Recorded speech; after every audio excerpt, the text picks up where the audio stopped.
I think we all deserve to like be just so much gentler on especially our past selves. We all need to be more gentle with our present selves too, but especially our past selves, because it's like that person was doing their best with what they had.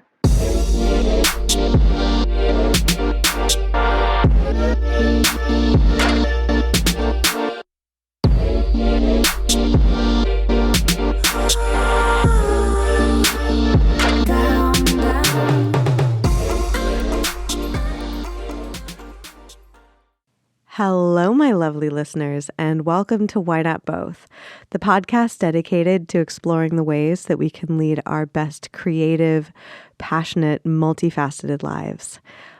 You might have noticed, or perhaps if you're new, you haven't, and that's cool. Over the last several years, I've had the chance to interview over 100 creative, inspiring, lightly unhinged, just beautiful artists and writers and musicians.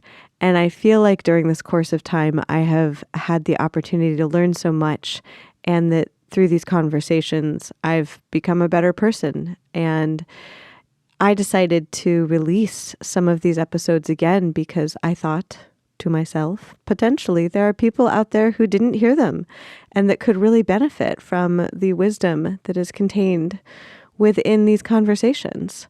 So that is why this season is called Full Circle. It is where we are coming back to some of the interviews that we did over the last several years and sharing them with you anew. This interview is with Jensen McRae, who is a musician and writer and podcaster. And it's been so cool since this interview, seeing everything that she's done. Not that she wasn't like a total superstar before, but a lot of what we talked about in this interview was about having compassion for yourself across time, younger self, present self, future self, and embracing all of the ways that you can express yourself in the world and explore storytelling. And during the intervening time, Jensen has released just a gorgeous catalog of music. And she also started a podcast, which is called What Were You Thinking? And just watching how she has enacted what we talked about in this conversation in her artistry has been phenomenal. So as usual, I will include links to all of Jensen's work in the show notes. So head over there if you would like to check out her stuff. And also you can come hang out with us on social media. We are on TikTok and Insta under Why Not Both podcast. Very evocative. And without further ado, I bring you Jensen McRae. So in the prior times, I would chat with people about the multiple things that they did, which was the conceit of the podcast. And now the conceit of the podcast is like, hey, how are you? How's it going? You know, it's going. It's a busy time.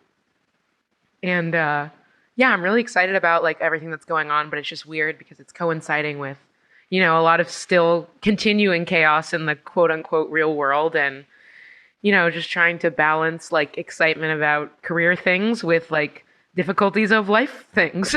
Yes. It's always strange when there should be a word for it. I'm sure that there must be like in German or something about like the guilt that you feel for the gratitude of things going well when other things are going poorly. Yeah, absolutely. I'm sure the Germans, if anyone was going to have a word, it would be them. They know how to combine a lot of feelings together.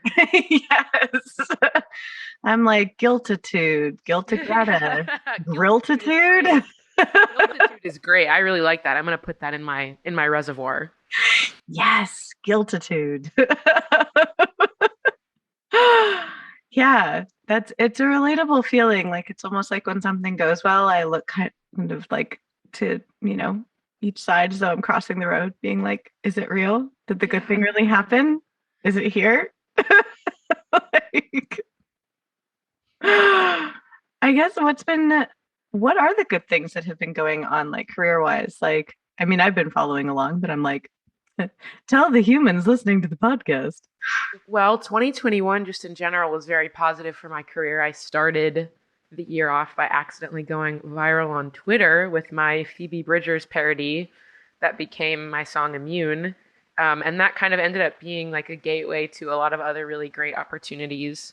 as well as some other things that like the seeds had kind of been planted for in 2020. Like I did a collab with the X Ambassadors and with Joy Aladakun, and both of those came out at the beginning of 2021. So there was like a lot of really cool things that came from that. And then recently, I've started working actually on my second album. My first album isn't out yet. But I've started working on my second album in preparation for putting out my first album pretty soon. I don't know when this episode will be up, so I don't know if I will have like announced all of the logistics of that, but like an album is coming. I think like everybody knows that much. Excellent. So since that is on the way, we're trying to get ahead of the curve, and we're in the process of making the second one. I'm in a bit of a kind of a limbo right now because I'm going on tour in April. So like kind of between now and then is Oh, wow. me making the second album, getting ready to, do all of the stuff that's required for the rollout of the first one. And yeah, basically the whole first half of the year is just like a lot of like very consistent, exciting things. Wow. Yeah, I'm really looking forward to all of it. Oh my gosh. And also working on, my brain just went to like so many different places, but like I'm like working on the second album while rolling out the first album. I'm like, oh my gosh, because then it's almost like living in like two different worlds. It's like, It really is, especially because so I have a production deal with my amazing producer Rocky. So he and I, everything that I put out, that's my solo stuff, I do with him. And we made the first album when I was a senior in college, which now is I graduated like 3 years ago, which is really weird to say. So like that album is 3 years old, and like all that music I'm really, really proud of still. I still feel like somewhat connected to it because I mean, I made it. But at the same time, like I'm so much older and I've experienced so much stuff since then. right. That's been really, really interesting to like kind of frame that old album like through the lens of my current self. Like I didn't expect that 21 would seem like such a distant memory, but it really, really does. At 24, I feel like I feel like that's very natural, I guess, for your 20s. Like every year you feel like you're like the growth is very steep. And then my hope is that I guess it levels off a little bit. I want to grow and change for the rest of my life, but hopefully not at such a steep. It's been enough. To quote one of my favorite TikTok audios, it's enough slices. That's what I heard in my head. I was like, that's enough. That's enough. It really is. It like, I mean, I know that's true for everybody, but it's like, I've experienced not only like my skill increases really rapidly in a way that I don't think will sustain forever. Like, I don't think I'm going to look at songs when I'm 32. I don't think I'm going to look at songs I wrote at 31 and go, whoa, that's a totally different person. But I definitely year over year now am having that feeling both about my skill, but also just about like who I am and like the things that I'm capable of. And it's like pretty much all for the better. But the experience of looking at my old music and now being in the process of like, I mean, playing it for at least the next year live when I've been thinking about it for the previous three is really exciting because I've been wanting to put it out, but it's also interesting. Like I'm going to be this like wise narrator narrating my own story, which is Well, and I was just like, as an elder millennial, um, it's interesting because like you do still change every year, but the rate of change does slow down a bit. But also like there's been like a lot of spicy things that have happened in the last few years that like that also kind of skew the data on that a little bit. that's true. Like I look back at songs that I wrote and have had that experience. That's what I was thinking about when you said you were working on your second album while about to tour your first one. And I've sometimes had the feeling where I'll look back at like kind of like, baby me and be like, oh, I totally understand like why I felt that way then and why I wrote that thing then. And like that makes total sense then, but it's almost like a little time capsule. And it's not that I don't relate to it. I just happen to like not be there anymore. Yeah. And so like it's a weird experience where like there's very few things that I've made that I'm like, well, that was terrible and I'm mortified. Thankfully. I mean, I'm sure that maybe there's mortifying things in there, and maybe I just like, am embarrassment proof. But like it's like for the most part, I'm like, oh, I see where you were going with that. Okay. Like, Yeah, and I think like the biggest and best part about growing up is having so much more compassion for my younger self. Like I think when I was like 18, looking at the things I was thinking at 15, I was like very mean and like, oh my God, I was dumb, I was bad, and now I'm a good genius. And like I feel like at 24, like I'm much better at looking at 15 and 18 and 21 and thinking like, oh, there's so much I didn't know, but like I don't have any like anger towards her or like embarrassment towards her. Like, and I think that the older that I get, the easier it will be to have compassion and like the less critical I'll be of my younger self because like I've always been a person who struggled with not knowing things. I always used to beat myself up when I was a kid for not knowing everything all the time. I hated asking questions in school because I thought it proved that I didn't know something. But now, like over time, I've gotten a lot better at asking questions and a lot better at uncertainty and like just knowing that the growth is coming, and the growth is happening even when I can't see it. Yes. And just, I think I used to like, as a bit, like show pictures of my younger self and be like, oh, I was gross and ugly, blah, blah, blah, and look at how great I am now. But now I'm like, I don't want to call my younger self ugly. That's so mean. I don't want to call her dumb. That's mean. I want to take care of her because she's still with me. Oh, I was just like, I hope that everybody listens to that clip over and over again. I really want people to, I think we all deserve to like be just so much gentler on especially our past selves. We all need to be more gentle with our present selves too, but especially our past selves, because it's like that person was doing their best with what they had. Yes. There's always like looking back on my past self, I always think like, okay, I was acting on the knowledge that I had then and like the experience I had then, but I have different knowledge and experience now. And yes, I might have chosen differently now, but I also have like different and more experience. Like, of course I would have chosen something else. Like, I know different things now. Yeah. I always complained to my mom. I'm like, oh man, like I would love to do high school as my current self. I would be so good at high school because I would like be the same person, but it wouldn't bother me. Like I would be so much less insecure. I would have like just kept my head down, just enjoyed my time, made the best of it. I wouldn't have been so antagonistic to the fact that I was like not a cool teenager. But you had to be that person to become the person you are now. Like that was a necessary step. Like, of course, you would be a great high school student at 24. 24-year-old knowledge.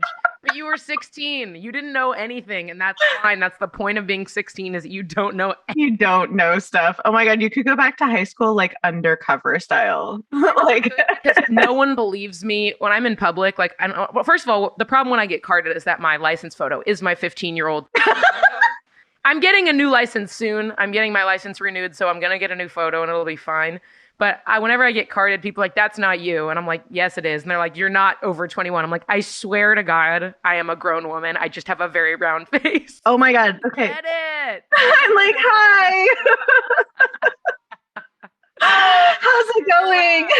That's where we're at. It's like, are you like people assume that I'm a teenager. People ask me what grade I'm in. I'm like, I graduated college 3 years ago. I'm not in a grade. You're like, I'm not in a grade. So low key, I'm like, okay, here's me wearing like lip balm. Excellent. We love this for me. I'm turning 40 in 7 days. Oh no, there's no chance anyone believes that. And like I call it now immortal bog witch energy. Like because I thought throughout my 20s I was just like, this is so annoying. Everyone thinks I'm a teenager. And then in my 30s I was like, this is so annoying. Like people still think I'm a teenager. Like, and now I'm about to enter a new decade and I'm like, at least people ask me what college I go to. At least now they think I'm in college. Yeah, we're growing up in the world.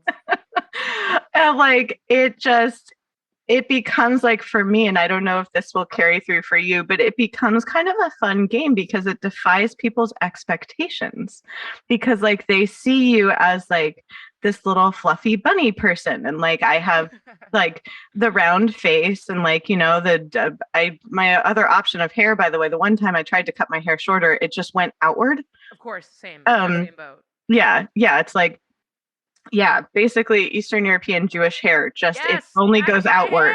Like My mom is an Eastern European Jew, and that is the hair that she gave to me. And it's just not. It's you gotta grow it out if you don't want it going sideways. Yes.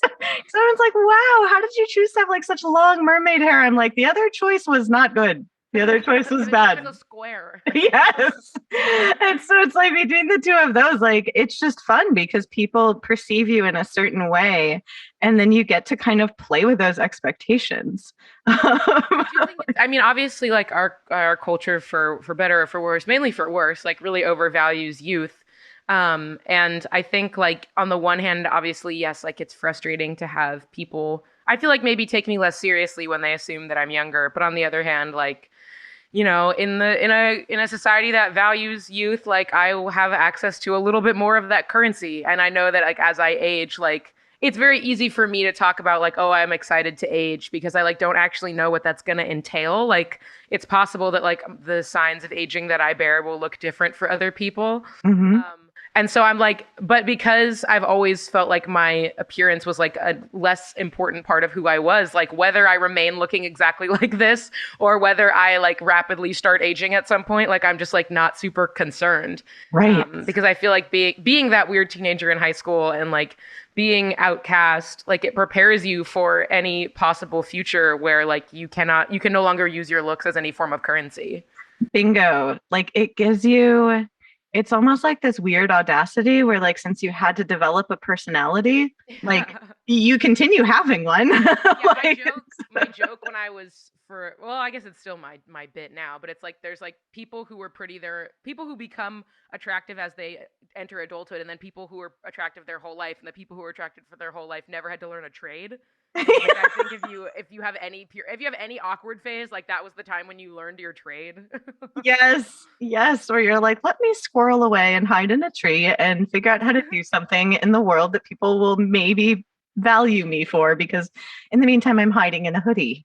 Like, it's great because like I said, like I have so much more compassion for my younger self now, and I also have so much more compassion for my present self. Like I'm really working on like taking the pressure off, one, like caring about what I look like because I spent so much time cultivating these other parts of myself, but also like realizing that even those other parts of myself are like kind of unnecessary. Like I've always thought that my value lied with me being able to like make art and be smart and funny, and if like that was the reason that people wanted me around, was because I could put on a little show. And now that I get older, I realize that like the people who really care about me don't need me to put on a little show, and that they would love me even if I never made anything ever again. Oh, And that's really special. that is. That's I called this with my partner, like when we allow people to see like the disaster baby sides of us. Yeah. Like, That's it. it like that first moment when it's like you kind of see, oh yeah, oh okay. Like, that's really when the love and compassion comes out, when you're just like, why are you crying? Oh, I'm crying because you were nice to me. Oh, oh, okay. Like, Yeah. those are the moments where you're like, oh, okay, yes. And I'm glad that you have sorted this out at an earlier age than I certainly sorted that out. I'm like, flipping well played on that one. Like, I'm trying to take advantage of like my mom's a very spiritual person, and like she got into spirituality actually because of my piano teacher that I had when I was younger, who like taught us all about like meditation and spirituality in general. ooh. And like my mom, you know, she's almost 60, and so for her like that journey has really been in the last like 10 to 15 years. And so I am trying to like reap the benefits of like her knowledge now. Yes. And also like I see like my dad, who like has not taken to spirituality in quite the same way. Like there's still a lot of stuff that he's like trying to unpack, and like he's trying to incorporate the things that my mom's always talking to us about gratitude, spirituality, and those things. But I know it's harder for him in the way that it has always been harder for me. And so I'm trying to just, you know, get a little bit ahead of the game. Like I think that as a young person, I mean, I feel like I know people often who are like, your 20s are for like being a disaster and not knowing what's going on. And I think that's really helpful as a mantra for when you're working hard and things are not materializing the way that you would like. But I think it can be a real crutch to like not work on yourself, because you're like, oh, well, it doesn't matter. I have so much time. I'm only 20, whatever. I have all this time to become a better person later and to become a more together person later. And so I'm trying to spend a lot of my time like at least laying the foundation of learning those lessons. So I don't Mhm. spend my entire adult life not learning things that like I already kind of knew when I was younger. Like I'm trying like to the Mhm. point about like, oh, I would make different decisions in my teens with the information I have now. I'm also trying to make different decisions now than the Right. decisions I would have made when I was a teenager. Like I see myself slipping back into old patterns all the time. Like I'm a pretty anxious person. And so I try like when I'm having anxiety about something that's like an old thing, like something that plagued me when I was a kid. It's like, well, I have better information now. I have better coping mechanisms now and better tools. How can I use those to make different and better decisions for the girl who can't because it's already happened to her? Yeah, and that's so powerful to recognize because we all do want to do like the familiar patterns. It's like we all have a blueprint inside of us that has formed over time that we're like, oh, that's the thing I want to do. But I like what you said a lot about recognizing what's different now in the present. Like I was talking with someone about even like kind of like trauma informed care, where it's like basically when something happens to us that's like scary, like we want to protect ourselves from that. So say like it was funny, I was like I was at lunch when I was discussing this. So I was like, okay, so say we've got a knife and a fork and like the knife hurt us, but the fork is okay. However, our brain sees these and goes, oh no, utensils. Like, like, yeah. That's so real. Danger. Well, let's unpack that actually. Yes. And so it's just like, so if we know that knifey path is bad, but like forky path is okay, how can we like recognize the difference and really focus on like, well, like I see like the forky path actually has like more tines on it and like the handle is curved differently. Like that's what's different about the present.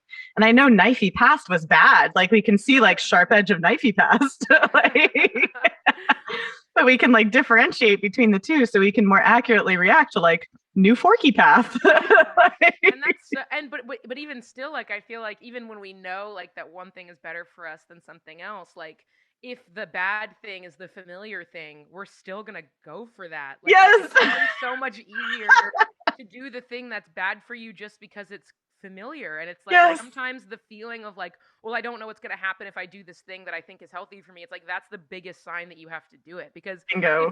if you know that something bad is going to happen doing the other thing, but the new thing is uncertain, you might as well go for the new uncertain thing. Because it's like, why would I do something I know is going to upset me when I have a shot at doing something that might be actually good for me? I'm sometimes like, how did this work out in the past? Did that work out well? And it really is so, it is very comforting. I've noticed that it's very comforting to be sad because I'm a person who listens to sad music when they're sad and listens to sad music when they're happy because being sad is actually very easy. Being happy is very difficult. Yes. And I think the thing that for me always gets me through sadness, I'm like, well, if I'm sad, then that means eventually the sadness is going to be over and then I'll be happy. But when I'm happy, I'm like, well, that means the happiness is going to be over. Now I'm waiting for the other shoe to drop. Oh. So it's like working on figuring out how to be present in both feelings without worrying about what's coming next. So there's no pressure on the sadness to resolve itself quickly into happiness. And there's no pressure on the happiness to remain happy past when it necessarily can do that. Yes, like the expiration date of the happiness. Yeah, it's like not being concerned about the expiration date of any feeling and just being like, this is where I'm at right now. I'm like, being sad is hard, but it's like you can always find. One thing I do is I have an app called 1 Second Every Day. I've been using it since 2018, and it is exactly what it sounds like. You film 1 second of every day. At the end of the year, you just like press a button, and it turns it into a montage of your year. Whoa. And I often add voiceover and music. And in my 2021 montage, one of the people who worked at the app commented on my thing and was like, okay, you've cinched it. We're going to add voiceover. I was doing it manually in Logic every year. But the thing that was really helpful to me about doing my 1 second every day is that like whenever, obviously since 2018, I've been sad. No one will be surprised to know that in the last 4 years, there have been days where I have not been happy. Yeah. I would still find one thing to film every single day. And so that it really taught me how to like every single day find just one moment worth remembering and worth recording and admiring.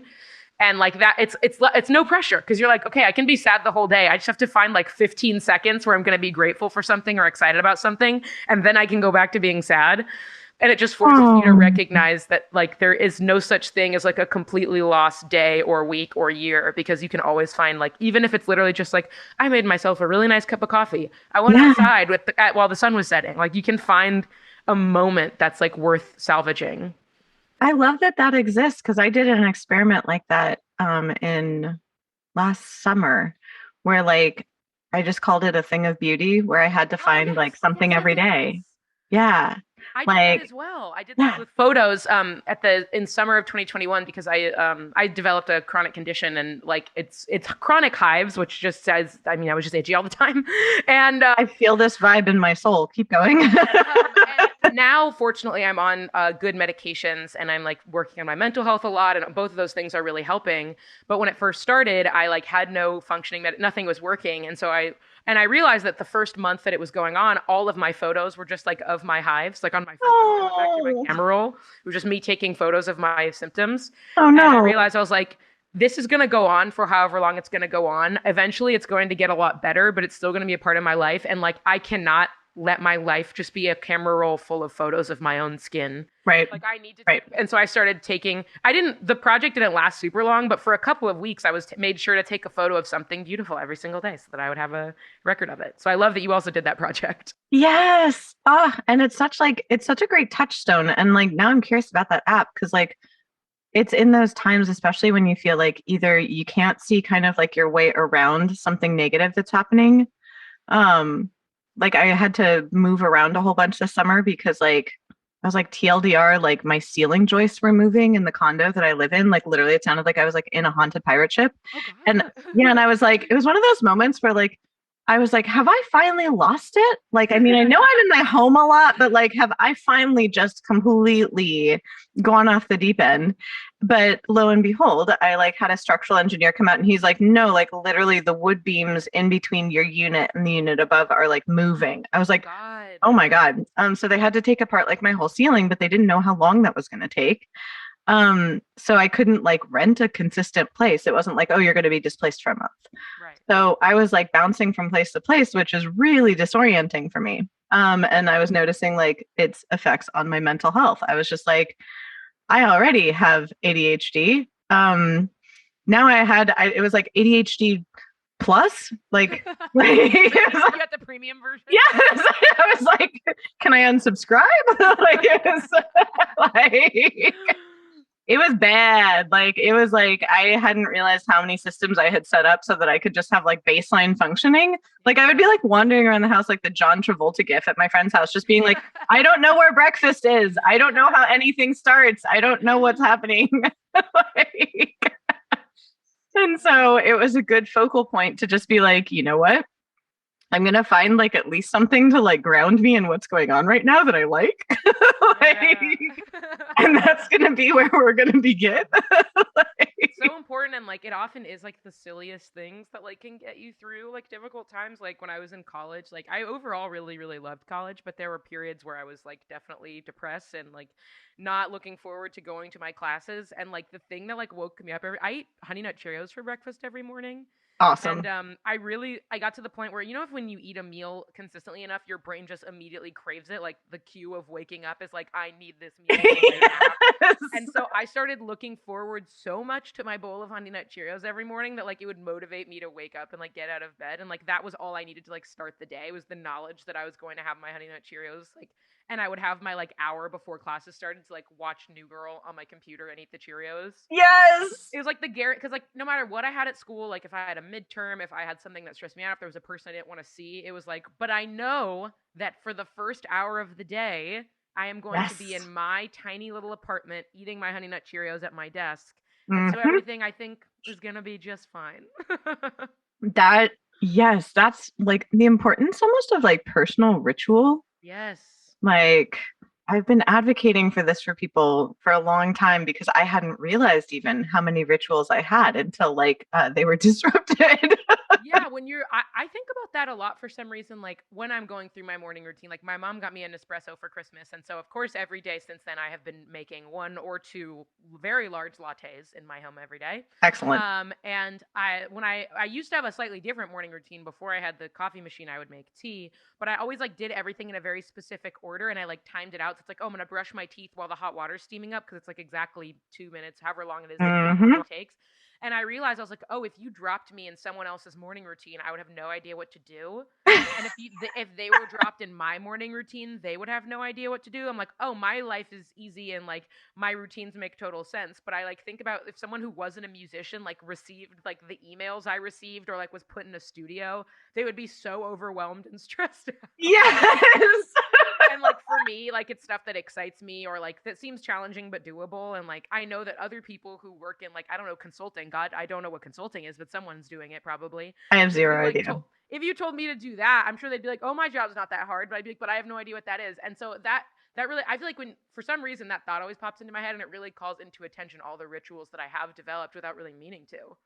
Yes. Yes. And that like what you just said about like the perspective of like, if you were kind of like dropped into someone else's life, because I feel like in some ways, like over the last few years, our lives have become like on one hand increasingly insular, but also we've been able to like observe other people's bubbles. I don't know how else to put it, where it's like because we are so online right now, it's like I personally still don't have insight into like what people do at say like an office job, Yeah. which I feel as though I should in like my seasoned years, but like I genuinely don't know.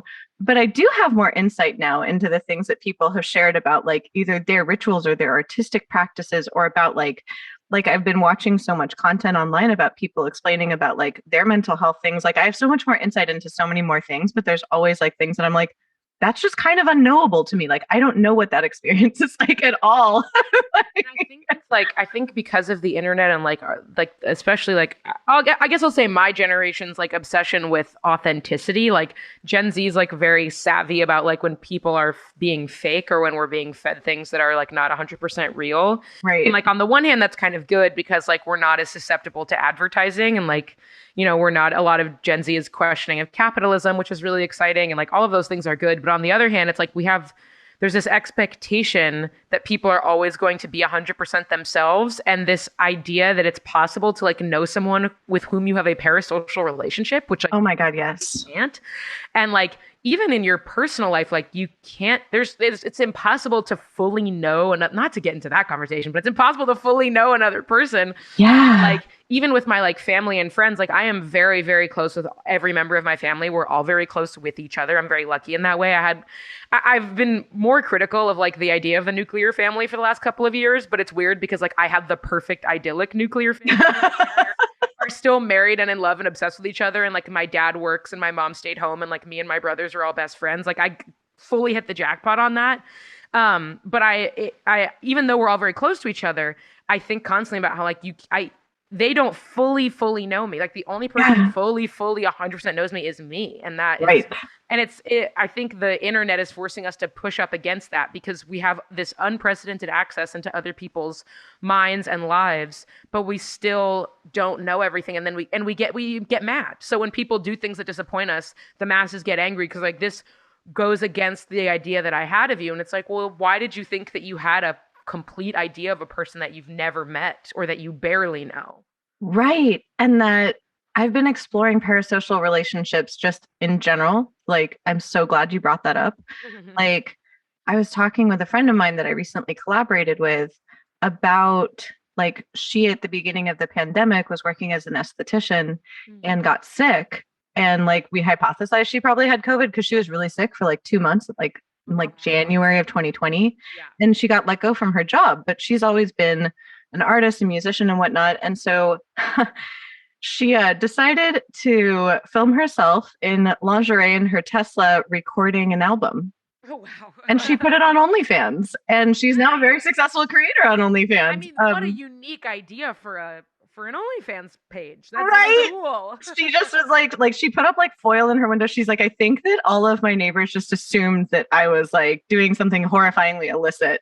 Yeah, that sounds just sick though. Right? Oh my, it's great. Like I'm like, she's a genius. I love working with her. I just admire her so much. But like that was what she did. But now like she and I had always talked about, what it means to be like kind of like a person on the internet and creating this like chimera of yourself, of pieces of yourself, but it's not your whole self. And also no one can actually know your whole self and yourself changes.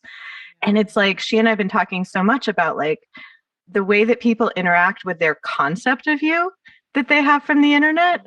And like that, yeah, people will sometimes get really mad. And people will get mad sometimes in real life too if you act in a way that's not congruous to like their image of you that they had in their mind. But it's more so with like the parasocial thing where it's like people develop these relationships with a part of you. But it's very, yeah, we've been getting real nerdy about it basically because we're just like, well, what does that mean? Like, and then how do you interact with that person? Like she was talking about like chatting with like actual fans on her site, and same thing with like chatting with people that know you through socials or like have heard your songs. It's different than someone who say like is chilling with you while you're like actually brushing your teeth while you're waiting for your tea kettle. Like that's a very yeah, it's fascinating to me. Yeah, and I always wanted when I was younger, I always thought like that, like when I saw people who had platforms and the way they interact with their fans, like I was like, oh, I'm going to respond to everybody. Like I'm going to be like so present for my audience. Like if I get a platform, like I'm just going to be answering fan DMs and comments and questions all day. And like now I don't even have a super big platform, but the platform that I do have, I'm like, that's just insane. Like Yeah. even though I like technically quote unquote have the time, like I could do it while I'm like waiting in the back of an Uber or like while I'm on a plane. Like I could be doing that. It's like I don't want to because it demands too much of my social battery. Like I'm not an Yeah. extrovert. I really like being by myself, and especially interacting with people I don't know drains me in a way that interacting with my like close circle doesn't. And so like the Right. idea that I would answer the hundreds of DMs that I get every single week. And then and the problem with that is it's not just like a one-off interaction. It's like it opens the door to like Yes. prolonged conversation. Yes. And so it's like, oh, now I get so like, oh, I do try to answer a lot of fan DMs, especially when people reach out to say like really, profound, meaningful things. Like I want to make sure that they know that I've seen it. But then Yeah. some of those people are like very content with the one response back, and they never message me again, and they're like, that's all I needed. Mm-hmm. And some people will message me like every week, and I'm like, oh, this wasn't supposed to be like a dialogue. Like this was just a like, I appreciate you, I see you. Like I can't afford to have that many open conversations going in my life at once. Like it's just not, obviously not sustainable. Yeah, it's overwhelming. And I feel like it's interesting because I feel very similarly. Like I always was just like, oh, like if only I could talk to like my favorite people, and like when people reach out about my music, I would talk back to them, and like it was like this kind of idealized vision in my mind.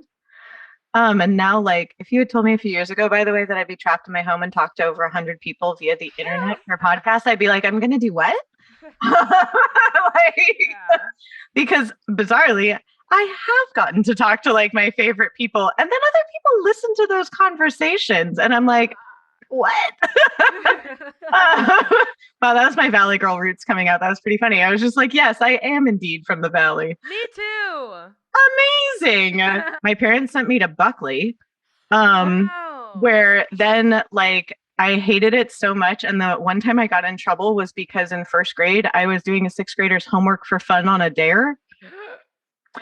So they were like, okay, maybe this isn't the school for you. So they sent me to Sierra Canyon. That's where my little brother went. Oh my God. Yeah, so me and my older brother went to the Merman school. Oh my God. You know about Merman? Yeah, because then, spoiler alert, I then went to Harvard Westlake for 7th through 12th grade. So did I. Wait, what are you talking about? When What? did you graduate? Oh my God. What do you mean? I was like, I wanted to go to Taft because at Harvard Westlake, it was so Harvard Westlake. And I was like, no, I want the exotic experience of like whatever Taft We're is. the same. I literally we would drive by Taft, and I would tell my parents like, oh, like I could have gone there and like been a public school kid and would have been. They're like, you would have been so viciously bullied. Yes, because like my neighbor went to Taft and he and I grew up together, and it's like we would always be like rollerblading on our cul-de-sac and like hanging out and being like, he was like the one kid who treated me like I was totally normal, even though like I clearly was not. But it's like he was so sweet. His name's Dustin. He lives in Hermosa Beach now. But it's what year like, did you graduate from Harvard Westlake? I graduated in 2000. Like I'm ancient. Okay. Because I have an older brother, and I was like, maybe there was overlap, but he graduated in 2012. Oh, see, like that's ancient Bogwitch energy. Like my sister, my sister graduated in 95, like right after they merged. And it's like my parents saw like, I was in all the, well, you went to Merman. It was, and I'm sure you probably did like the same things I did, like all the like Johns Hopkins tests, like all those things, like of all the like, oh, you're a weird gifted kid. Let's just have you do all the weird gifted kid things. And so that, Absolutely. yeah. And so my parents like were like, no, you are not going to like a normal person's school. I was like, you are only making me weirder. No, that was absolutely how it felt. I was like, please, maybe I'll have a fighting chance. They were like, you just like, I mean, yeah, because of I needed a place that would stimulate me sufficiently academically. And even though my high school experience was very hard academically, it was the place ultimately that I needed to be. But I think it's so fascinating that we had such similar experience. That is wild. I tell people that like having gone to Harvard Westlake, nothing else afterwards actually seems that challenging. It's almost like you've gone through the hardest thing you could do. Yes.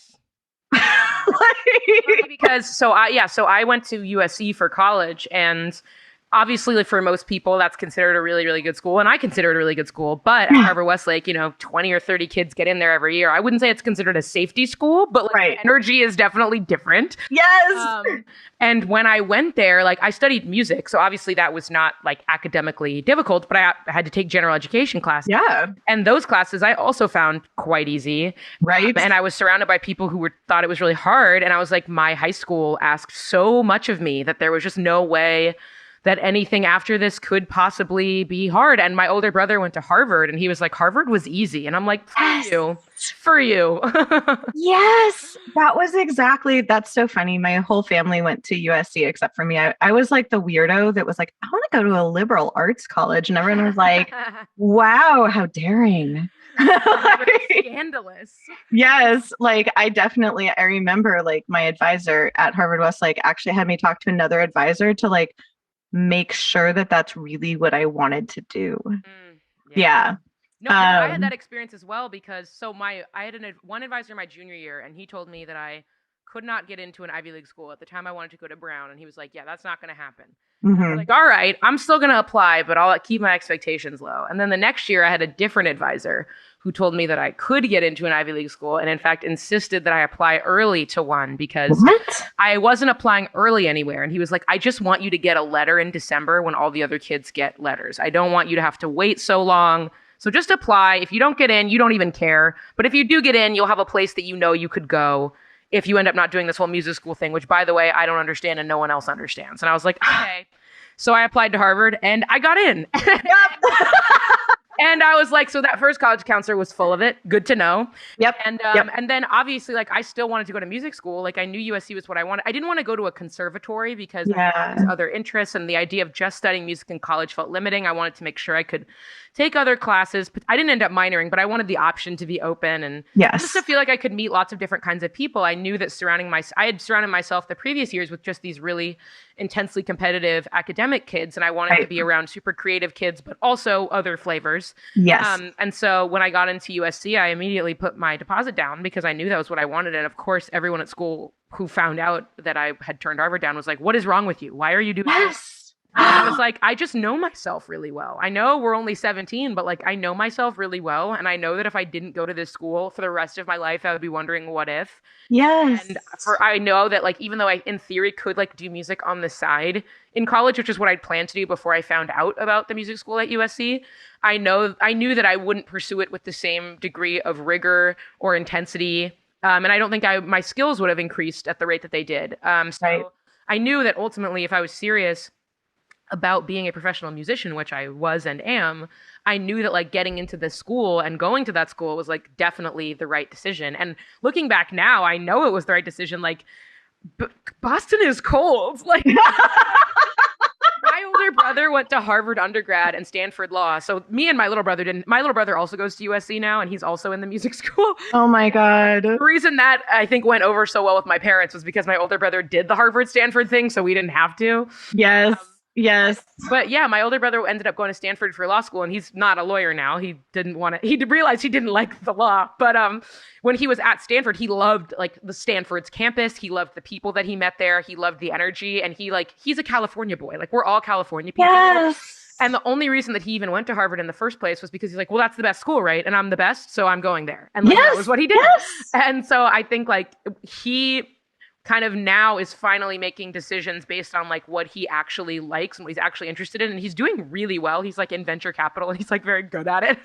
But like I think I don't know that he would have ended up in that career if he had not started taking like his own desires and interests so seriously. Because his Yeah. whole life he was like, I'm good at school, so I'm just gonna take all the hardest classes, and I'm good at basketball, so I'm gonna play basketball, and like I'm gonna go to the best college and I'm gonna go to the best law school. And it was all about just like cultivating this image of I'm number one and like not really being super invested in like what he actually wanted. And he wasn't unhappy, but he just wasn't that like jazzed about anything until he started doing Yeah. this job. And now he's like so passionate about his work. He wants to talk about it all the time. And like I love hearing about it because I love when people are excited about stuff and talk about stuff they're excited about. Big same. And it's like, it's how I've always felt about music. And so like, I'm very lucky that and all other forms of writing as well. But like, I'm very lucky that when I was like 3 years old and I learned how to read, I was like, I like writing stuff. I'm constantly writing little poems and little stories and singing to myself. Like that's been very consistent essentially since I could talk. And I know that that's unusual to like know exactly what you want from such a young age. But it's definitely what informed me making all of my decisions about like what I would do in my adult life, even when it was the decision that other people didn't understand or the decision that even I felt was painful but knew was compelling. I'm like, so in Creepy News, we had parallel childhoods. Yes. I was just like, this is spooky. It feels like you're reading my tea leaves and I my was just journal. like 15 years behind.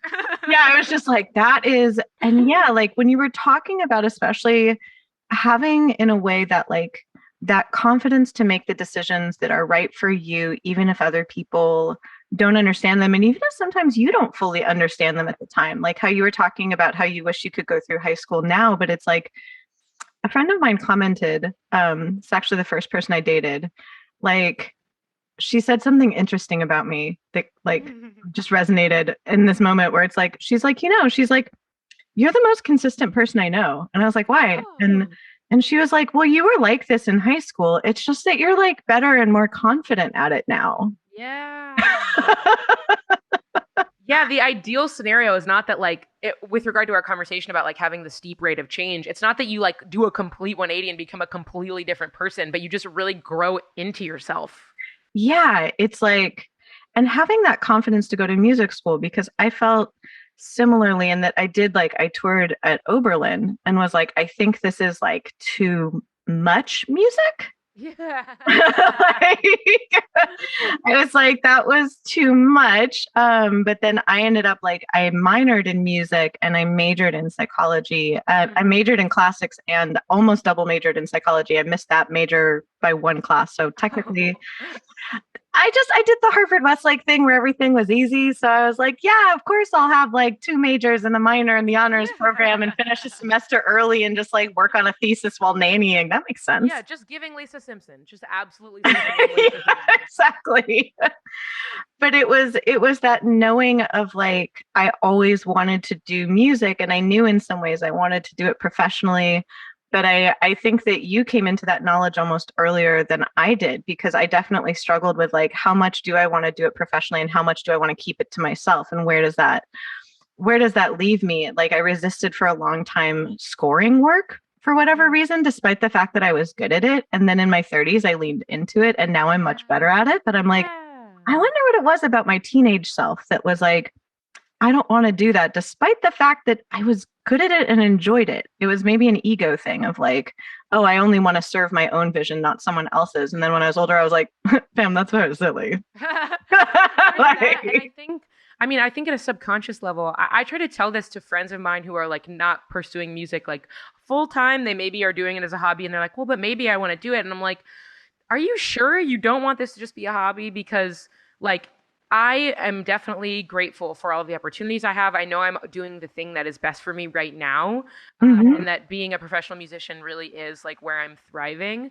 But at the same time, like when I was in college, I just spoke at and like on an NYU songwriting Zoom recently, and I was talking about like the disillusionment that I experienced in early music school, because I feel like most music students have a period of like being overwhelmed by all of the rules and structures we're asked to learn and like having that sort of suck the joy out of music a little bit. And I had that happen on and off a couple of times when I was first at music school. And then it passed, and I realized that knowing more about how music worked was empowering and not like frustrating and boring.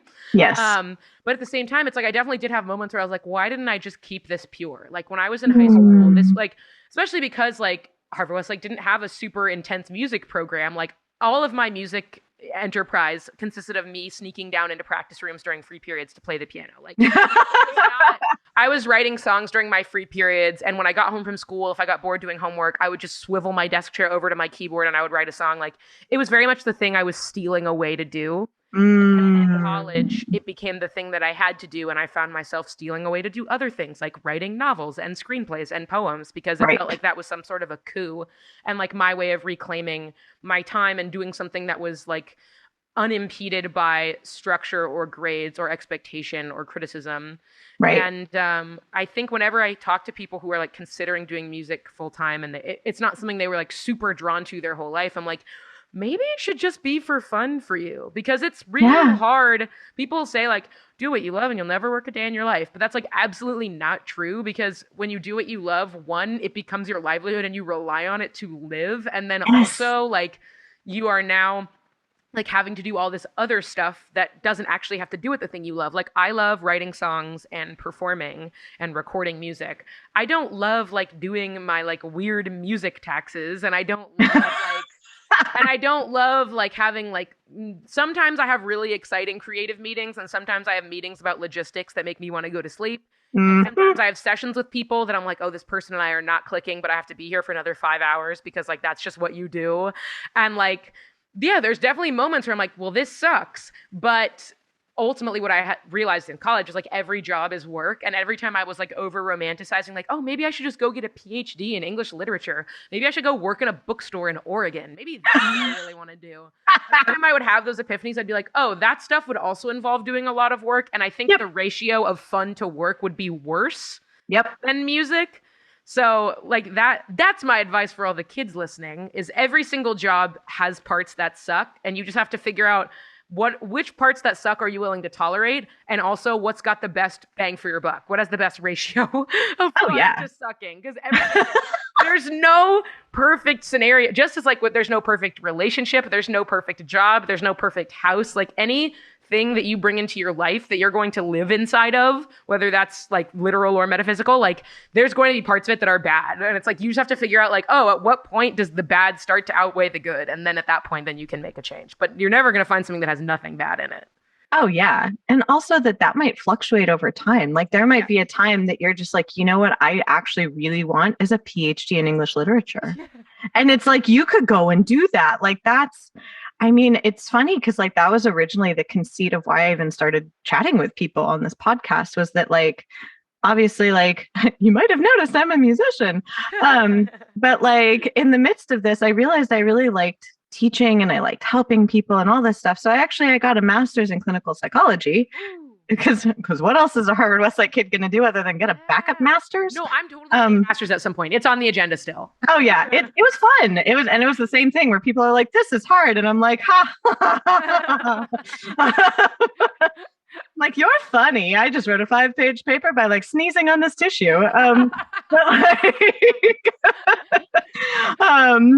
But yeah, like, and then I was like, well, why don't I open my own psych practice? And sure enough, I did. And then the pandemic happened, and now I have a staff of like 7 people. That it was kind of funny. Someone was like, what was your business plan? And I analogized it to a friend of mine had said, they were like, imagine you were the first person who ever did the conga. And I was like, well, how do you mean? And they were like, imagine you're at a party and someone says, grab my butt, don't ask questions.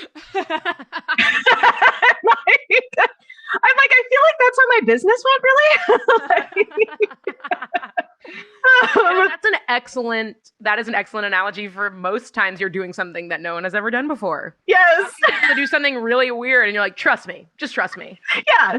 Yeah. And so it's like, if you had said to me yet again of like, you know, this is how these few years are going to go. It's like, you're going to be scoring some like really interesting video art. You're also going to be releasing your own music and learning to produce for other people. But low key, you're also going to have like a group therapy practice. I'd be like, what? Huh?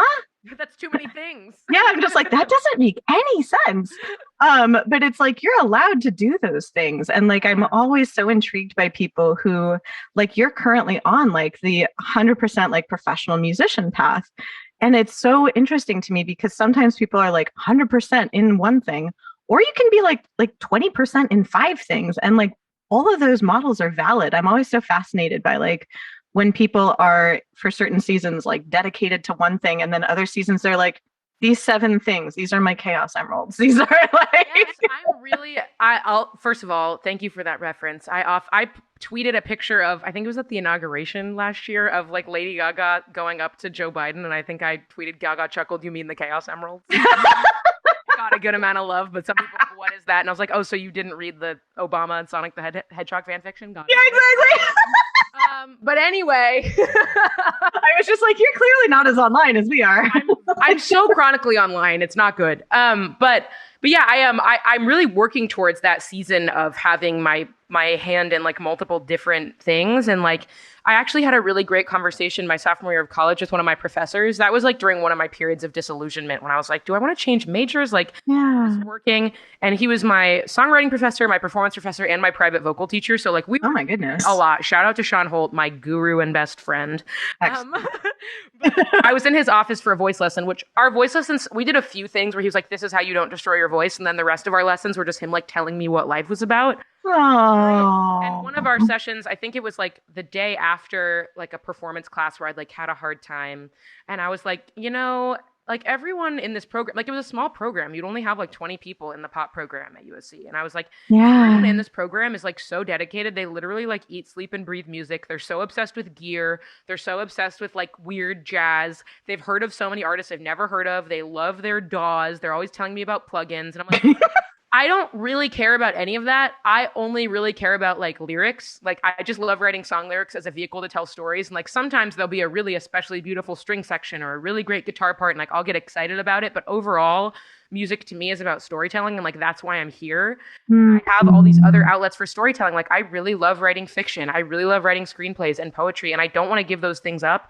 But I also don't know if I should stay in this program where I'm like not giving it 150% of my attention when I have all this other stuff. And I was worried he was going to be like, yeah, you know, that's not going to cut it. And his response was the complete opposite. He was like, don't make yourself small. Like, do not shrink all of your interests down. Like, don't let go of any of that. All of that makes you who you are, and it's all important to you, and you're good at it. So keep doing it. Like, you can be a musician who has other things that they're passionate about. You don't have to be all in. Yeah. And it was so liberating. And then also in one of our songwriting classes, he was telling everybody, he would always drop pearls of wisdom like this, but he was like, musician is not who you are, it is what you do.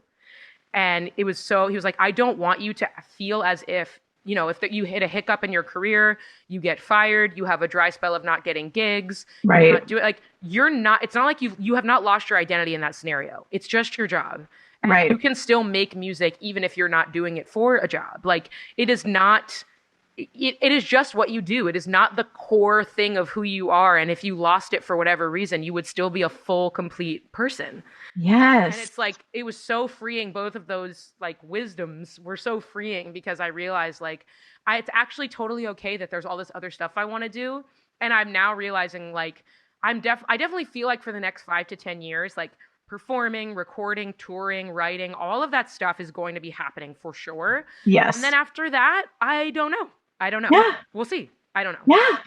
And giving yourself that space to like allow for change. Like when you were talking about the like, yeah, sometimes when you do something new, it actually is uncomfortable just because it's new. But making space for that like I don't know how I'm gonna necessarily feel either in like 10 years. Like it's one of those things where I can maybe like anticipate like a few constants. But I always try to leave space for like, what if something surprises me? What if something catches my interest? What if there's parts of myself I haven't explored yet? What if there's parts of the world I want to explore? It's like, that is the realest one for me because since I grew up in LA and then I went to college in LA and I live in LA now, I've never lived anywhere else. And I always thought that I would definitely live in LA my whole life, even though I want to like travel. I love to travel and I plan on doing more of that as it becomes more likely that that's possible. Right. I love to travel and I plan on doing a lot of it. of it.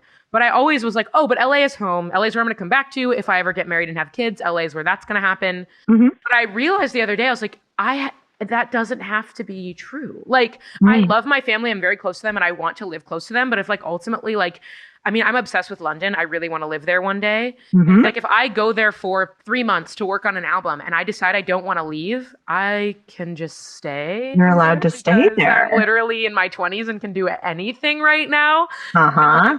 And if I like go, I mean, I plan on getting, like I said, a master's degree at some point. In my mind, I'm thinking it'll probably be in the UK, but I'll apply to a few different programs. And if I go to some city to get a master's and I fall in love with that city, maybe I'll stay a couple of extra years. And maybe ultimately where I move to next, like maybe I'll live there for 5 years and then come back. Like nothing is fixed. Yeah. Like all of this stuff that I thought was like for sure going to happen, like I realized was just kind of suffocating me. And I'm really excited about like my deal with my label is for 3 albums. So I'm like, okay, I can foresee 3 albums into the future. That is what I can forecast.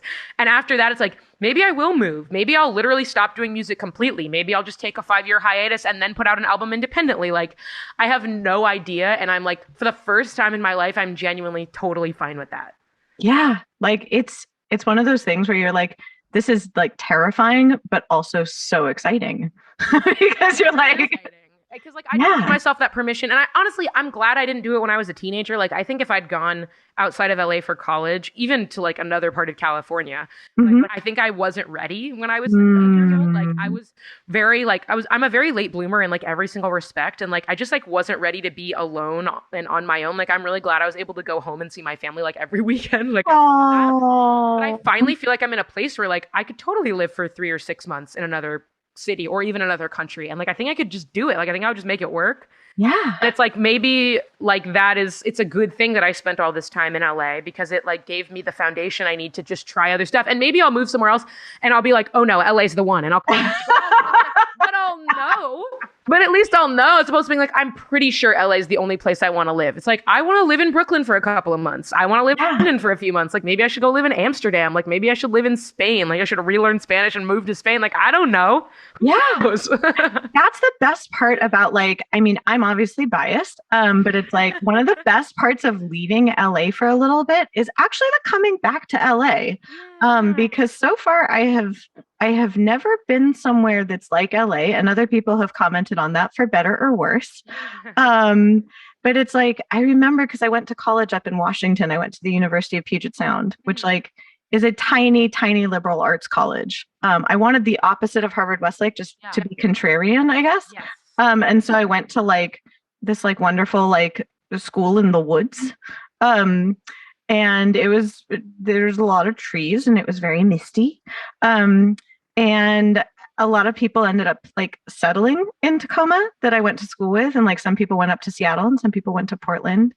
And I remember when I was like in my senior year, I was just like, I feel like I went on my like sabbatical from Los Angeles. And now I'm ready to come back and also experience Los Angeles having left. And also like, I mean, it's not like you're a full grown person at 21, but it's like to come back as like an adult instead of experiencing LA through like kid eyes and then teenager eyes. I was like, I want to experience LA through like adult eyes and see like what I see. And there are other cities that have resonated with me. Like strangely enough, like I could totally see myself living in Reykjavik, which I would have never anticipated. But like when I went there, like I've been there a few times now, it was the weirdest experience. I like got off the plane and I like took the bus into the city and it was completely dark because it was in winter. And so it's like literally like you're like driving through blackness and there's just wind. So I'm like, cool, I'm in like a black wind tunnel. This is weird. But like the sun was rising as we got into the city. And like, then I ended up going to like where I was staying down by the harbor and like watching the sunrise over the harbor. And I felt at home, which is a weird thing to think about someplace you've never seen before on like the other side of the planet that looks kind of like an alien landscape, not gonna lie. But I felt very at home there and like I got to know the city immediately and I made friends there immediately. And I was just like, oh, okay, there's at least like one other place on this planet that I feel like, oh, this is like my place. But it's very much like you have to go and explore that and like get a perspective on like where you're from by leaving it for a little while. And like I know that like that, like if my mom listens to this, she'll be like, how dare you? Because we're so close and like the idea of me spending more than like a couple days away from her is just like not on her agenda at all.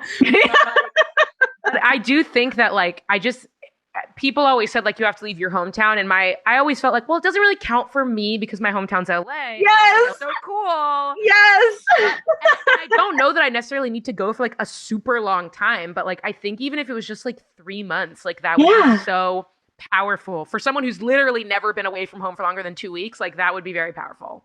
It is. And it's true where it's like I said, I'm biased. I feel exactly the same way where like I've been other places. And like I said, I could see myself living in Reykjavik like part-time. I don't know if I'd live there like full-time, frankly, but it's like we kind of have like everything here. And so it's hard to be like, if we go to a different place, it's like then we can go really hard on like one or two aspects of a city or a location that are different than Los Angeles.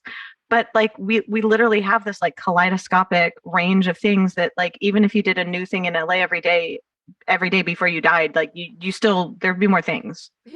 Like there would be more things. There's more Los Angeles than there is of you. And so it's like you just don't run out of like, or at least I don't run out of like inspiration here. It's just like there's always familiar things to explore. There's always something novel to explore. There's always, and like I love bringing people to the city and seeing it through their eyes. Like, yeah, I'm kind of in love with Los Angeles. And like I just can't. I remember like when I was graduating high school and people were like, I'm so excited to go somewhere with real seasons. I hate LA. It's not even a real city. And I was just like, I just not the vibe. Like my experience of LA, even though I had a very like isolating childhood of like feeling like a little bit of not a loner, but like not super clicking with like the kids that I was around for pretty much my whole like childhood and teenagehood. Yeah. I still like loved LA. I've always loved LA. And like I've always just felt like you said, like there is more of LA than there is of me. And like if I haven't found what I want yet, it's somewhere to be found here. Yes. And like obviously being a musician, like the fact that like I remember like starting college and all the kids that were coming from other places, they were so overwhelmed by the move that they barely even like registered all of the things that went with like actually pursuing like a career. Like in their mind, they're like, step 1, move to LA. Step 2, oh my God, I'm in LA. Like, and for me, because I was already here, it was like, I already had I didn't have the big fish in a small pond thing really ever. Right. Because I was already in a big pond. And so it was more just like the fish. I was the fish that was progressively getting a little bit bigger as opposed to realizing that I was small. I already knew. Right. Right. And I think that like that obviously has given me so many advantages, like to have my full support system with me while I'm pursuing this really challenging career is very, very, it's a huge privilege to have. Yes. But yeah, I've always had this like very, I don't want to say romantic because that makes it sound like it's not realistic, but like I've always had like a very positive relationship with the city of Los Angeles, even though whenever there's like a bad fire or an earthquake, I'm like, why do I live here? Oh my God, I shouldn't live here. But then that passes after a few days. So yeah, I definitely was snarky at, I think, was it Epicenter in Silver Lake? It was like 2 days ago. There was an earthquake, like just early enough in the morning that you wake up with that moment of quack. I didn't. I saw that it happened. Yeah, it was one of those things where like I just kind of like opened an eye and was like, "Do I hop on Twitter?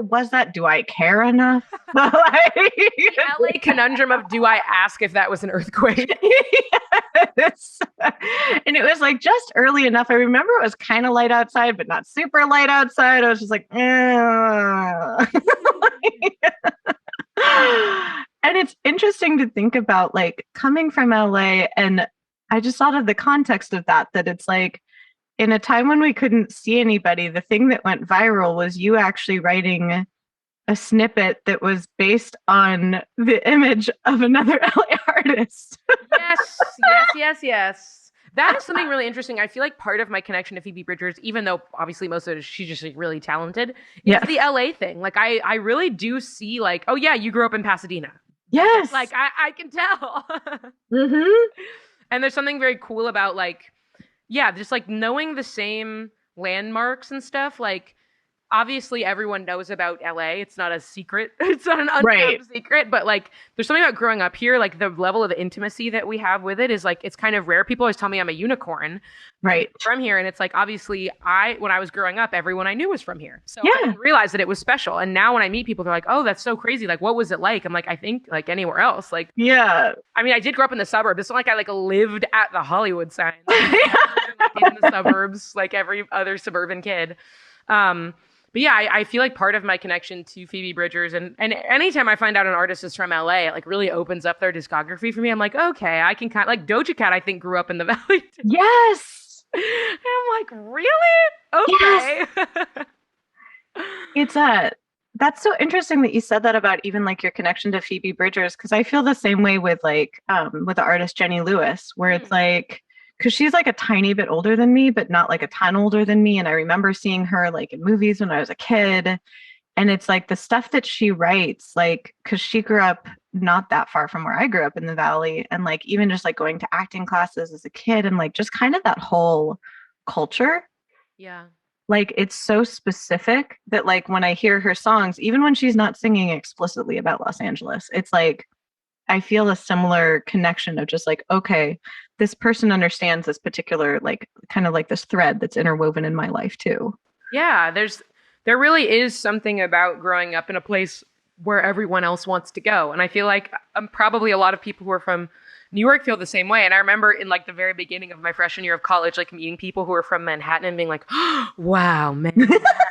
And then people would hear that I was from LA and they'd be like, oh, wow. Wow. Like, obviously, I can't possibly see it with this quite the same. I'm able to be mystical and I'm able to be magical even about things that are familiar to me, but obviously can't have quite the same mystique as someone who's just moved here like a week ago. It's right for them. For them, it feels so kinetic and insane and unlike anything they've ever seen before. And I realize like my opinion of New York is probably how a lot of people feel about LA. Like, oh, it's so intense and crazy and I could never live there. It's right. It's like, but if you grew up in Manhattan and you took the subway to school, you're like, yeah, that's just like what you do. Like, that's how you get to school.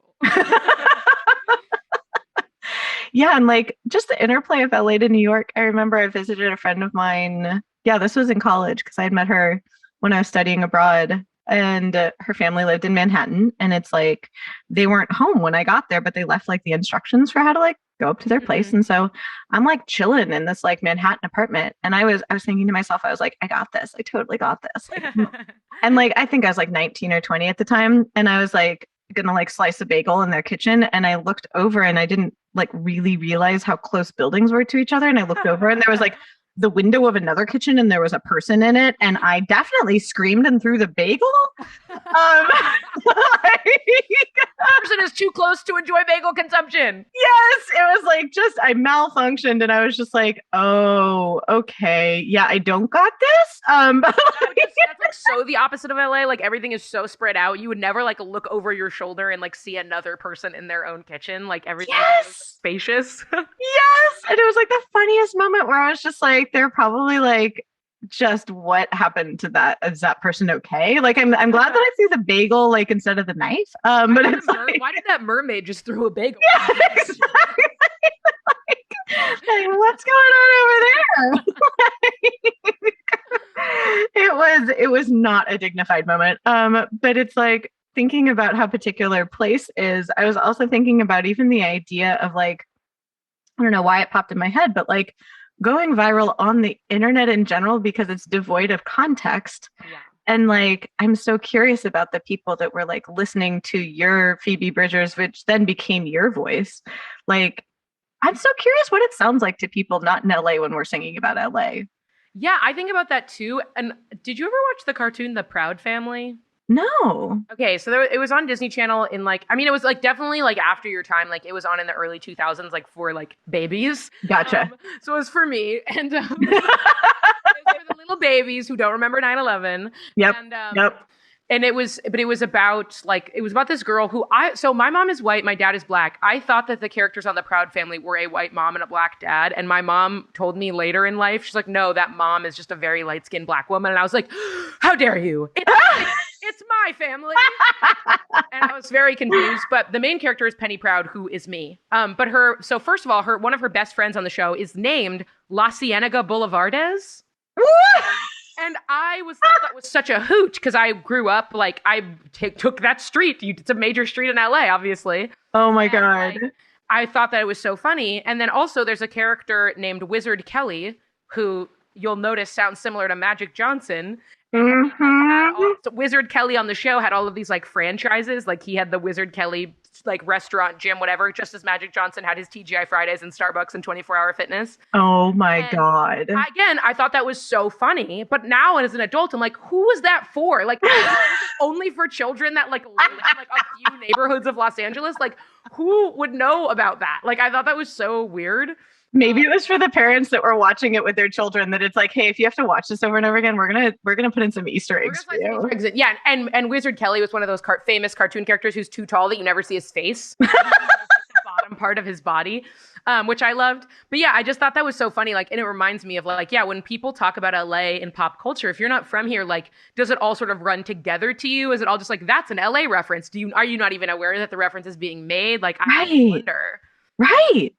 And also it's so interesting that like, I was thinking about that it was essentially like a parody that then became a real song. And that to me is like quintessentially Los Angeles, where people... It starts as a joke and then it's not a joke. Yes. And it's like, it's a joke. It's not a joke. It's looped around again. It's funny, but it's not funny. Did you see the pathos in it? But also it's breezy, but also it's like... It's Silver Lake in a song. Yes. And it's like, there's this attitude that I think people mistake like the breeziness or easygoingness of Los Angeles for being vapid when it's kind of the opposite. It's like we have this darkness that's couched in this. Yeah, I mean, it's just the same as like you made a joke of slipping into your Valley Girl accent. Like people really assume that like being from LA necessarily means you're dumb. And like, I remember in college when I would meet people and they'd be like, you don't seem like you're from LA. And I'd be like, well, what does that mean? Like, is it because I don't have blonde hair? Is it because I'm not doing enough yoga or drinking enough green juice? Like LA has 3 million, 4 million people in it. We have like hundreds of neighborhoods. Like, there's so many different kinds of LAs. And like the idea, like, especially on TikTok and stuff, when I see people talking about how much they hate LA because it's so fake and it's all influencers, I'm like, okay, so you're the problem. Like, yes. Like if you think LA is all influencers and it's fake, like you're only hanging out in like on like 2 streets. Like, yes, there's so many different parts of this city. It's so racially diverse. There's such a diverse like income bracket background. Like there's such a diverse amount of religion. There's so much interesting art and food. Like there's no way to stereotype LA. It's too big. Yes. And so like, yeah, I think it's so sad that people associate being like whenever I would say that I was from LA and people would say you don't seem like it, their response like, oh, well, you talk really fast and like you're really smart. Like I just assumed you were from like the Northeast or something. Yes. Like, that's a bummer because like why can't the vision of LA include like intellectualism? I think that it's here. I encounter it often. I have a lot of really smart friends. I've met really, really intelligent people who grew up in Los Angeles and went to schools here. Like there's it's such a rich culture and there's so much symbolism. Like our whole city is about telling stories. Yes. Yes. And I feel like in some ways it's this weird dichotomy of like, we're valued for that and devalued for that at the same time. Yeah. People are so obsessed with it. I mean, it's similar to, I feel like how people think about women and like the beauty of women. They're like, oh, we are obsessed with female beauty and we will prioritize female beauty of all else. But also if you're a beautiful woman, it means you're dumb. And it's like, that's how people think of LA. It's like, oh, we love your movies. We love the glitz and glamour. We're obsessed with the celebrities you produced, but also that's stupid and I'm above it. And it's like, well, yes. Yes. And that's like when we were talking about even the dichotomy of like how people perceive you as younger and how in some ways that's a good thing and in some ways it's not a good thing. And like, it's very, very similar. Thank you for illuminating that because that helps me understand my own relationship with my city. I was like, just a pretty face. We're more than just good weather and the pink wall. Oh God, the pink wall. I just realized I exclaimed that so loudly. It resonated in my floor tom that's like across my home from me. Good. That was amazing. I was just like, drums. I was like, what was that sound? And I was just like, oh no, it's because I forgot to put the cover on the floor tom. Oh my God. Yeah, it's so strange because yeah, like people are sometimes unwilling to explore the depths of LA because they don't think it's there. And I'm like, no, it is the juiciness that's underneath that. Like it's the jacaranda flowers. Like, yeah, they're really pretty and then they get stuck to you and stay forever. Like it's like I think a lot of the anger and like the judgment comes from the fact that like people see influencers to their eyes becoming overnight successes without doing any work, and suddenly they have all this money and fame and access and material things. And so sometimes people will come here in pursuit of those things, and then when they don't get the same opportunities, they're like, well, it's all vapid and shallow anyway. Right. And it's like the reason that you're so mad about, like, I don't get worked up about influencers for the most part because I don't really want that. Like, I don't really want that life. Like, I don't really want to be famous. I just want to be. I was talking to my publicist about this. Like, I think it was a couple months ago. Like, she asked me, like, what do you want, like, out of career, essentially? And I said, I want the people who need me to find me. Oh. And I realized that, like, it kind of came to me all at once. Like, I wasn't planning to say that, but then I realized that was true, and it's become even more true as time passes. Like, I really like.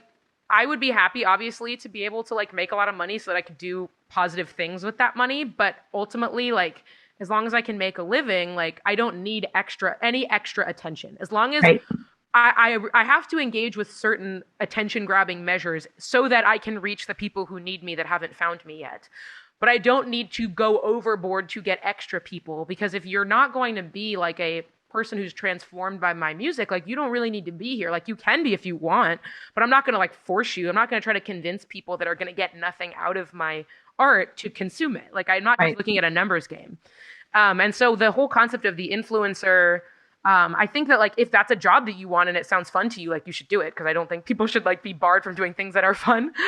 But yeah, I think a lot of people, like, I mean, not to get into like capitalism, but like the US has created such a scarcity mindset in society. And so people see someone else getting something and they think necessarily that means they can't get it. Like, that lot was taken up, so therefore that's one less millions of dollars for me. And so I think people get mad about the so-called superficial nature of LA for that reason, because they're like, well, if all these people are doing quote unquote nothing for all this money, then how am I supposed to get money? No, you're not even doing the same thing as them. It's a totally separate economy. And like, obviously there's so many problems with the influencer economy. Like, I'm not going to say like it's only good, but like the resentment people seem to have for that culture in LA, like, I mean, obviously there are times when it's really bad, like when during the pandemic influencers were throwing massive parties, like during yes, like actually endangering people. Don't do that. Yeah, the endangering people thing is bad. I think the like, obviously when people get away with perpetuating racism, sexism, homophobia, transphobia on their platforms, all of that is bad.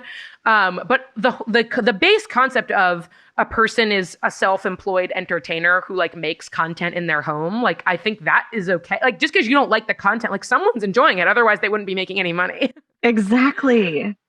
And like, I love how you framed attention in a way, like, I remember someone said to me, they're like, oh, this person's being so annoying, they're just like attention seeking. And I was like, yeah, we actually as humans do like attention. Yeah, you need it to live. Yeah, I was just like, it's okay that we want attention. And you can have kind of like an intention behind wanting attention. Like, you want attention so that your music finds the people that it resonates with. And I was like, what a wonderful thing to want attention for, so that you can connect with people over the thing that you're passionate about creating. I was like, that makes total sense. Yeah, I would actually be very happy if like no one knew who I was, but the music was doing what it needed to do. Like, if someone told me tomorrow, like, okay, you're going to reach the exact number of people that you want to reach, and you're going to make the exact amount of money you need to live comfortably, but like no one's ever going to come up to you on the street, and like no one, without you pointing it out, no one will connect that it's you making the music. I'd be like, okay, yeah, I'll take that for sure. Yeah. It's like, and the music is doing what it needs to do, and I get to live my life like unimpeded by people like trying to like know about my personal business. You're like, that sounds actually ideal. Perfect. I don't want to be mobbed when I walk down the street. Like, and I also genuinely think that like, I don't know if anyone actually wants that. I think the people who the people who have it definitely cultivated it. But I think that they feel like they have to. I don't know, and maybe I'm wrong. Maybe at a core level, they're like, I really love having millions of people invested in me getting a haircut. Maybe they like it. But I have a feeling that that really what they wanted was, I want to be the best. I want to be at the top of my field. I want to make a lot of money. I want people to tell me that they love me all the time. And then the actual fact of it is just not healthy for the human brain. I'd be so curious to talk to someone in that position. And like, I was just like, shout out to my producer who will be listening to this. At some point, like, I mean, as weird as this sounds, I would love to talk to Paris Hilton because I haven't since we were little kids because we went to Buckley together and we actually share a birthday. Oh, Yeah, she's exactly a year older than me. 'Cause she was in the grade above me, and I didn't realize that that's who it was until another friend of mine actually pointed out. Like he was going through like a bunch of old stuff at his parents' house, and he was just like, "Oh yeah, remember like Paris Hilton was in my grade?" And I was just like, "No." And then like he like showed me her picture, and I was like, "Wait, that was like the girl that had my birthday." I was just like, "Wait, what?" we both bought cupcakes on the same day at school. Exactly. Exactly. I was just like, wait a second, because she was like friends with a few of my friends. And I was just like, I would love to talk with her about that because I mean, it's not like we were besties as little kids. It's just like, oh yeah, that's my birthday person. But like to know what it is that draws someone to that experience and then what it's like to live in that experience. Like, because she actually is a very bright and talented person that That's been the crafted coolest that. thing, like for me to discover in like, because I feel like the height of her fame was when I was a kid, and like obviously the media depicted her as like an idiot, and I was like, I'll just go along with it. I'm 7, and Yeah. then like in adulthood, like finding out like, oh, she's really smart. Like, why didn't anyone point that out before? Yes, and that it's like she capitalized on exactly like what you're talking about of that love-hate relationship with like femininity and like kind of like the Los Angeles identity and all of that that I was just like that's brilliant in a way that I didn't understand at the time either. Like I was always kind of fascinated by her, especially once I realized like who she was. I was just like that's so interesting. Like and also like I was like also of course because it's LA like my dad worked with like the Kardashians dad and it's like they went to Harvard they went to Buckley too. Yeah. And it's like I didn't know them but it's like I knew who their dad was because I would sometimes be in the DA's office with my dad. Like so like weird stuff like that where it's like I don't really have a connection to them other than that. Like I would want to talk probably to Paris, but like I find it fascinating that like for whatever reason, and they're in my generation, there was this drive to create a cult of personality in a way that we've never seen before. And I want to know like why someone would do that. Because like you said, that's it's like a heavy tax to pay in a way. Like I sometimes even get flustered when people recognize me from like elementary school, like much less when people like actually recognize me for something I did on purpose other than just like existing. And so I personally would have difficulty with that. I think I'd be like, I'm not sure why you're talking to me, question mark. Yeah, it's very baffling to me because especially because I talk to my friends about it sometimes, and some of them say that they want to be famous, and I realized that like it's literally impossible to be so famous that you're constantly getting mobbed for years unless you really want it. And so yes, because like with Immune, like that was an accident. I've been trying to build a career, but it's not like I've tweeted that going tomorrow this will have 2 million views and right being interviewed by Rolling Stone. This is a very silly little joke that maybe 100 people will see. And it was really, really intense. And the attention was really intense for about 36 hours. And then it died down because it always does. Yep. And the only way for a person to have like the level of attention that I was getting, and also keep in mind, this was purely online. I don't think that if I'd gone outside that weekend, like I would have been stopped. Right. But the only way to like convert that attention into like many years of like dogged pursuit by the press is to like create it. Like I firmly believe that like even when a very famous person is complaining about like the difficulties of fame and how taxing fame is, I'm like, well, if you really didn't like it, like you could just step out of the public eye, and after a couple of years, the attention would decrease significantly. Yes. Because people just get bored if you don't give them anything else to think about and you don't give them anything else to feed on.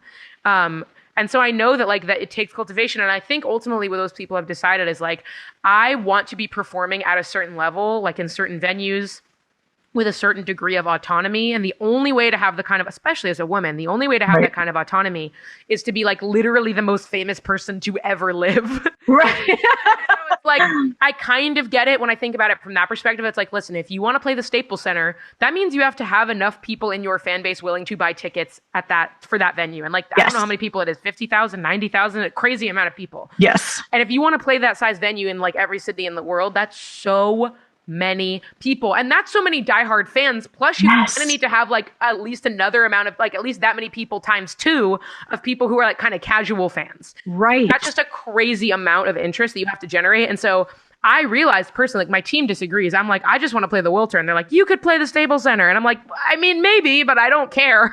Right. I really just would love to play like the tour that I'm going on in April. I'm opening for Amos Lee on the East Coast. And all of the venues we're playing are these like beautiful theaters that seat like 1,000 to 3,000 people. Oh. And like that is exactly like I hope to be doing that as a headline tour 2 or 3 years from now. And like that would be perfect. Like I feel like that's the perfect space for my music. It would be like an ideal amount of fans. And if I could do that, plus maybe have a podcast one day, if I could do that, plus have my master's degree, be putting books out, like I don't need to have every single part of my life be operating at a record-shattering sales lens. Like that is just not something that I need. And that's such like a paradigm shift. And it reminded me also of what you were talking about of how people were mad because they perceived even influencers as quote, not doing anything, or like the idea of like overnight success. Like you went viral, but you also have been making music for years and studied music. And it's like, there's a foundation there of years of things. And one thing did happen to like, I mean, it was a great thing, but it was like one thing you made happened to catch that attention. And it's like, that doesn't mean that like you were quote an overnight success. It's like you were like that was like a decade of work. Like most people that like get really successful for one thing, for the most part, most people who get really successful for one thing, it is exactly that story of they were making so many things that no one noticed. And then they're like, and they threw up something without thinking about it. And then that thing caught fire. Yes. And it's like that happens so frequently. I think I was listening to your Wrong About, which is one of my favorite podcasts. Amazing. They're talking about how I think they said it was an older episode and they were saying there's like 22,000 people on YouTube with more than 1 million subscribers. And like we're just getting to a point where like most people know someone who's had some degree of like virality or internet fame. Yeah. And it's becoming like less remarkable. And and to that end, like a lot of those people are people who worked really, really hard, but it was just one thing that happened to be the catalyst. And like, that's kind of how all of life works. Like big changes are rarely like literally one thing. Like it's like, even though it feels like a sudden abrupt shift, it's like for years, it was more months, it was building to that. And then there was the final thing that was, the straw that broke the camel's back. Like there was one thing that made you realize that the change needed to be made, or one thing that made other people realize that the change needed to be made about you. Right. It's like there's that one little, it just kind of like whoop, like pushes it over the edge. And like thinking about that also in terms of like kind of our culture of like optimization and like wanting to be the best. And it reminded me of what you said about your brother, like, well, of course I'll go to the best school and of course I'll do the best thing. And it's like, I remember feeling that pressure as well. And I feel like there's value in being, not that you should like not give things your all, but there's value in doing stuff, even if it's not like the Beyonce, and that's okay. I'm sure there are days where Beyonce is like, oh. But I don't want to do all of this today. Yeah. Yeah, I think that's been very freeing to me. I'm like finally starting to develop hobbies that I'm not good at. I never let myself do that before because like I don't want to sound like vain, but like I've always been a very skilled writer. And so whenever I've picked up like other forms of writing that I hadn't tried before, they just came pretty naturally to me and I was able to do them with ease. And so I never tried to do anything else. Like I would draw and I'd be like, I'm bad at drawing. I don't do that. Right. And I would cook and I'd be like, I'm bad at cooking. I don't do that. And I would just not do it. But recently, specifically when it comes to exercise, I've always thought of myself as a person who didn't like exercise. I'm a couch potato. I'm lazy. I exercise my mind, not my body. Like, I'm not that person. And for some reason, like a few weeks ago, partly because this older brother of mine, the overachiever, he's running a half marathon next month because it wasn't enough. It wasn't. Of course.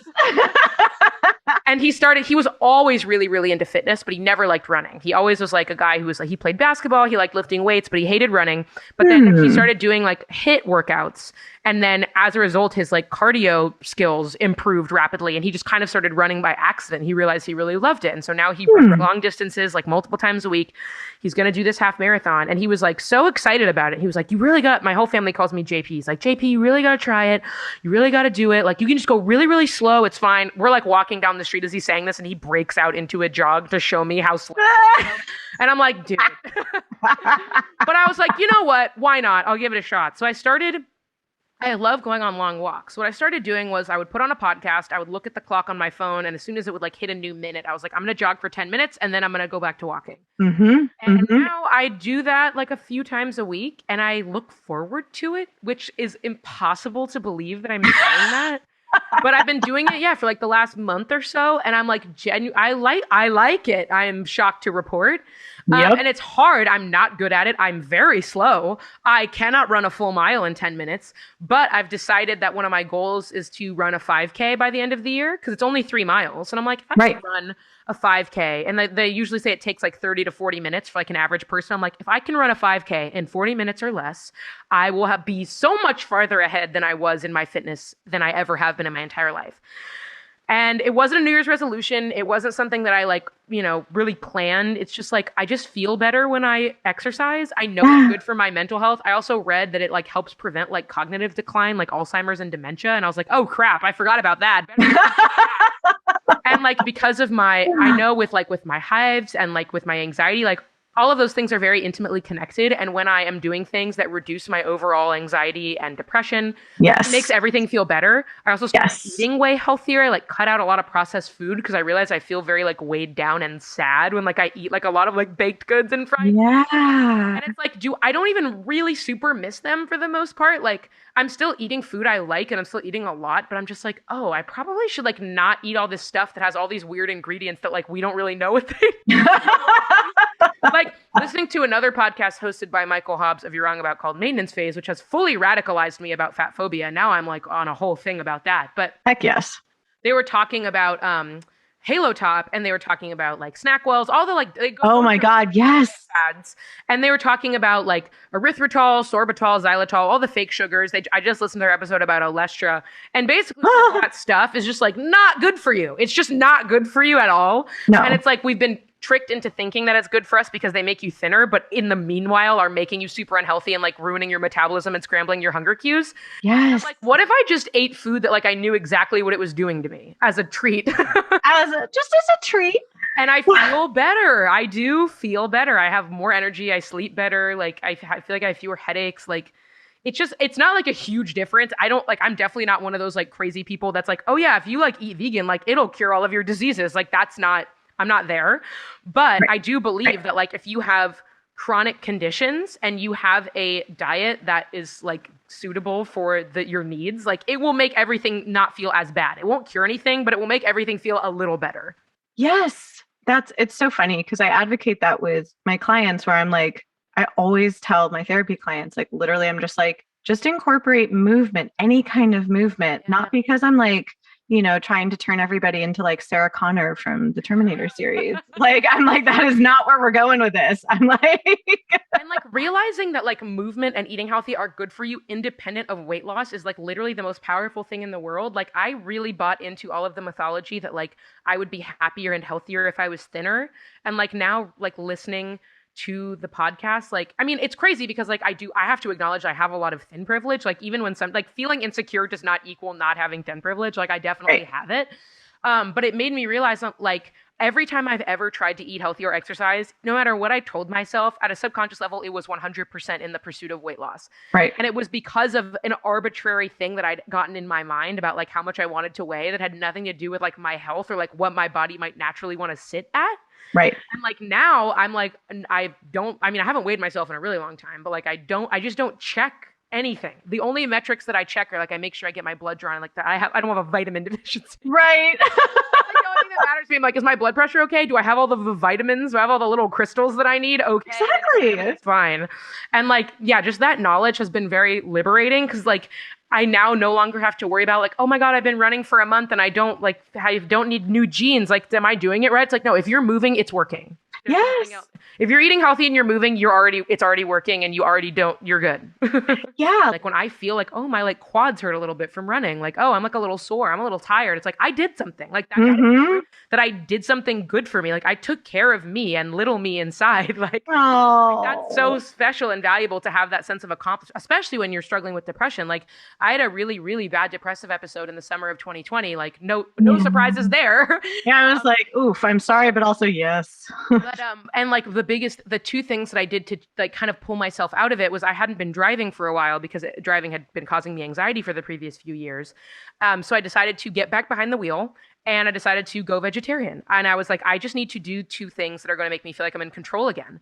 Yeah. And both of those things were so effective at like making me feel better. And they were ultimately, I think, instrumental in speeding up the pace at which I was able to get out of the depressive episode because like all I wanted was like a sense of feeling like I was doing something right. I didn't feel like I was doing anything, let alone doing something right. And so the knowledge that like, I got myself back behind the wheel of a car. Like I'm not harming any animals in my diet anymore. Like that feels good. That feels really good when you feel bad about yourself. Yes. And it's like, it's kind of the difference of like being versus doing. I don't know how else to frame it, but it's like that you're like, oh, I'm just being a person in the way that actually makes me feel really good.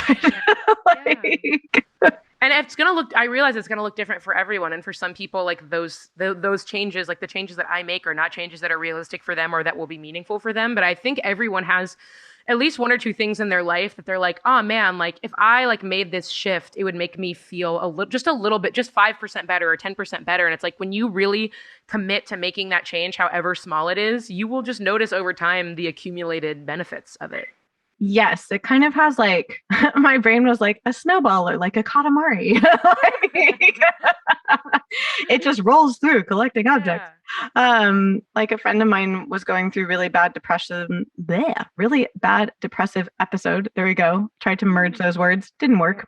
And one of the things I said to her was like, look, I know this sounds silly. I said, but you experienced, she went through a breakup and I was like, oh, you experienced it like in your home. I was just like, why don't you change little things in your home? Not like you have to move to a different home, but I'm like, why don't you try getting like a new candle that you like? Or, like spray a different scent in your room or something like that. I was just like, why don't you do something like a little bit different? And like, at first she said to me, she's just like, Pam, I don't think that a candle is going to like cut it. I was just like, look, I'm not saying that a candle is going to like solve chronic depression. I was just like, that is not what I'm saying. But it really is all about like accumulating small things. Like you can make like 15 small because making the one big change that like moving to a new place, like that would really do something, but like that's not realistic. But like getting a candle and like spending more time outside and like putting up like a new poster, like all of those things added together do start to accumulate goodwill over time. Exactly. Like once she came out of the depressive episode, she laughed about it with me. She was just like, I did get a new candle and you know what? It was really nice. she was like, I was annoyed at how pleasant it was. It's like, that is too funny. I just looked at the time. I was just like, you've been so generous chatting this whole time. And I'm like, oh God, I have to actually like go outside. I'm getting texts and calls, but I told them, hey, I am talking about candles and the city of Los Angeles, okay? I am Joan Didion. I was gonna say we are like doing a Joan Didion, Eve Babbitt's combo maneuver. Yes. I can't stress enough. Exactly what I needed. Thank you so much for listening to this episode. If you liked what you heard, please head over to your preferred podcast platform and follow our podcast. You can also give us a 5-star rating or drop a glowing review. All of these things help more listeners to discover our podcast, and that means that then they can enjoy the wisdom of our wonderful guests. You can also come hang out with us on social media. We are on Instagram and TikTok under Why Not Both Podcast. Thanks again, and we will see you the next episode.